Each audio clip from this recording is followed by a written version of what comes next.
Yo, what's up, movie people? I hope you're all doing well. This is going to be my review of the newest live action How to Train Your Dragon, so let's get right into it. Watch out! Hiccup! Alright, so there's probably no point to talk about a plot synopsis with this one, as it's basically just a reimagining of the original animated film from 2010, which is one of my favorite animated films of all time, and the whole How to Train Your Dragon trilogy is definitely like a top 5 trilogy for me. I really do love it, and I know there are a lot of crybabies coming out on the internet about this new live action remake, and we'll get to that in a second, but I'm not gonna lie. This might be the best live action remake I've ever seen, overtaking Disney's Cruella and Beauty and the Beast. It really is that good in my eyes. From a huge How to Train Your Dragon fan, I'm going to label it as certified banger in my eyes, and this needs to be seen in theaters and especially in IMAX, as I think most of it was actually filmed for IMAX. I would say 80% of it. Most of the flying scenes are just spectacular to watch in IMAX, and everything just felt so alive, so realistic. And if you've seen the original, go again. Go watch this movie in theaters. You will love it almost as much as the original. You might even love it more than the original. And even if you haven't seen the original, still go watch this, as you'll really enjoy it. I want to spend a second to talk about the haters of this movie, the people asking, why does this movie exist? The people asking, should this movie exist? In my opinion is, I think that this movie should exist. I don't see a reason why it shouldn't exist. I know a lot of people hate these live action remakes. Me personally, I don't hate them. If they're a bad movie, I hate them, like the live action Snow White from a couple months ago.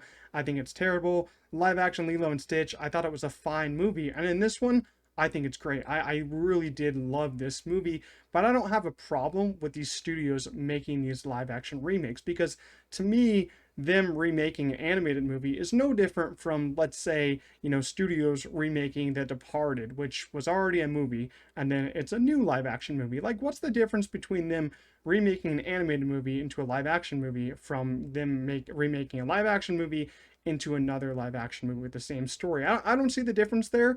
If we're trying to have, animation and, live action be both respected at the same time, I feel like we should both put them at equal standards. If they're going to remake a Departed, let them remake, a Shrek into live action. And, if they want to be funny with it, let them remake some weird live action movie into an animated film. I think it just allows for more fans of these franchises. Like, some kids growing up today, this could be their first entry into How to Train Your Dragon. I feel like that'd be really cool, because it's a great movie. And I think that both of them can coexist. There's no point in saying that they can't, because they can both coexist. You can like both of them, like me. Maybe you like one better, maybe you like one worse. It's fine. They'll both be there for you. It's not like the animated one is disappearing or anything. Then you have people complaining that these live action remakes are too different from the animated ones. And then you have this one, which is shot for shot, and then people still complain about it. Like, the studios can't get it right, I swear to God. Like, make up your mind, people. What do you like? What do you not like? I swear to God, you cannot please these people. They're still going to hate these live action remakes, even if they're a perfect movie, even if they're better than the animated film. You are never going to please these people. And I see that now. Some people are just going to hate these movies for the rest of their lives. But to me, I just don't see a point to hate them. And sure, you could say it's to make money, which the studios are probably doing for this reason. But that's probably one of the biggest reasons movies are made to begin with these days. Studios wouldn't survive off of only making Oscar movies like Anora the Brutalist, because those kind of original films, people don't see those. 90% of the audience doesn't see those. People go see these live action kind of remakes, the, sequels off sequels. I know people don't like that, but that's just the hard truth. To have these original Oscar movies, the studios have to make these sequels and remakes. And if you don't like it, my personal take on it is just don't talk about it. You're probably asking, which one do you prefer, the animated one or the live action one? And it's actually pretty close, but if I had to pick one or the other, I would still pick the animated one, as I grew up with that one. But I would understand if someone chose the live action one, because it really does fuel you with this sense of realism. You're like, you're watching this real dragon. And that, to me, the animated movie one doesn't do that, because it's animated in my eyes. It just doesn't feel as real. But this one felt so real in my eyes. So if you do pick the live action one to be better, I really do respect that decision, because there are some things that the live action one does better than the animated one. And one of those things for me is Toothless. I think Toothless is so much better done in the live action one because he's just so realistic, man. His scales, his wings, his powers, like the plasma kind of pulse that he can do, that is so cool in this movie. The CGI visual effects done in this one are terrific. I think its budget was 165 million for production. That's amazing. You know, it shows that your budget doesn't need to be 250 million, 300 million. This movie looks so great. The dragons look terrific.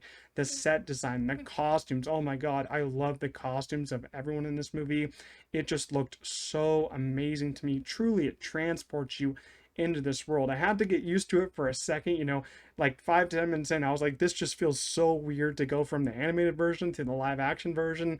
But once I got adjusted, I just felt like I was in the island of Berk and I just couldn't get enough of it. It just felt so real. The reason why this movie is so good is because Dean DeBlau came back as the director, and he was previously the director of the original animated trilogy, and this was easily the best choice they could have made. If they didn't get him to come back for this movie, then there wouldn't have been a point to make it in my eyes. I always feel that way with live action remakes. Always get the same creators so they can really put their own vision and mark on this live action version, even if it's shot for shot, even if it's different. The original creator will always have the best mind and best ideas for this live action version, and he truly did it. And if you didn't know, they actually already greenlit the second live action movie, and he's already coming back for that one. So I'm super hyped to see what he does with that, as the second one is my favorite out of the trilogy.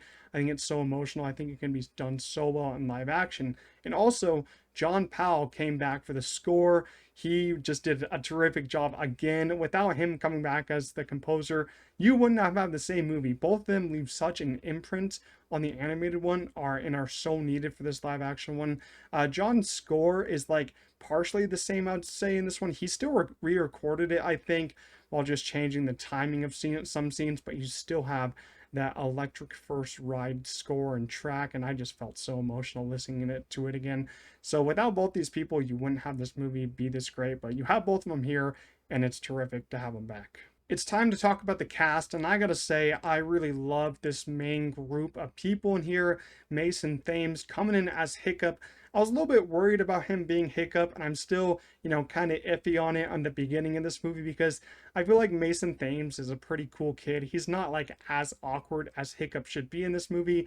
So at the start of the movie, I was like, he's not really being Hiccup. But then by the end, I was like, he's badass. He really is Hiccup. He's the dragon rider. So I loved Mason Thames here. I've loved him ever since his first big movie role, which is The Black Phone. Nico Parker as Astrid kind of completely stole the show for me.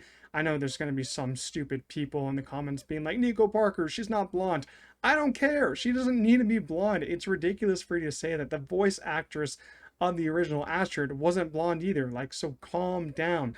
Nico Parker is a fantastic actress. I recently just rewatched her movie Suncoast on Hulu. She does so well in that movie. In here, she's terrific. Her and Mason Thames have some great chemistry. I cannot wait to see where their relationship goes in the next one, the third one. Cannot wait for that. Nick Frost as Gobber was actually an extreme highlight for me. Gobber was always one of my favorite characters from the original animated ones, and Nick Frost just has this great charisma, and he actually just got cast as Hagrid in the new live-action Harry Potter series, so we'll see how that goes. One of the best parts about this movie, though, is Gerald Butler coming back to replay Stoic, because if you didn't remember, he voiced Stoic in the original animated trilogy, and he is so good here. I'm not going to lie, when I said that there's some aspects where this one is better, one of them is Gerald Butler being in this live action version. And that's because, you know, his voice is great in the animated one, but just seeing him like in real life and seeing his like kind of presence, oh, that's kind of like horrifying. He truly does feel like a leader in this. And he gets angry in this movie. You know, in the animated one, he gets angry at Hiccup. In this one, he gets truly angry. Gerald Butler as Stoic is like kind of scary here. He was fulfilling my needs. I was like, this guy, I'm so happy he came back. And I'm going to be super honest with you. I would love to see Kate Blanchett come back as Hiccup's mom in the live action second one. I hope they do it, man. She's so great. I really hope they get her. But who knows? I really do hope that they get her, though. She would just be so electric in the second one. I'm just thinking about it right now in my mind. I'm like, oh, to see her in the second live action one would be perfect. If you didn't notice, this one also has a longer runtime than the original animated one because that one came in at around an hour and 33 minutes. This new one is about 2 hours and 5 minutes. And that's, basically because, animated ones are kind of easy to get the flow down.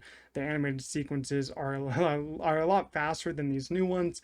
But I will say there are some added scenes to this new one. I couldn't really recognize a lot of them, but most of them are with Gerald Butler's character, with his army and all that arriving to the island. That's some of the new sequences, but I still didn't feel like this one overstayed its welcome. It still feels like it flies by for me as a big How to Train Your Dragon fan, so don't be worried about that longer runtime. It still works tremendously. Overall, the new live action How to Train Your Dragon might be my favorite live action remake to ever come out.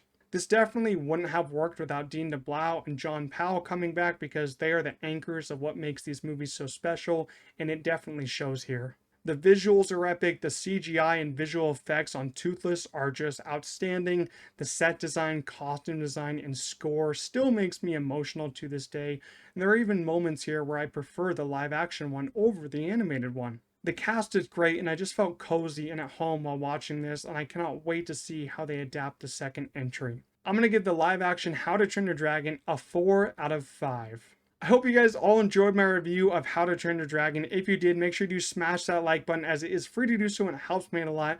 But coming out in the coming days will be my review on Materialist. I'm very excited to go see that. But also, if you did see How to Train Your Dragon, leave your own thoughts down below in the comments. I'd love to discuss it with you. But I'll see you all in the next one. Peace out.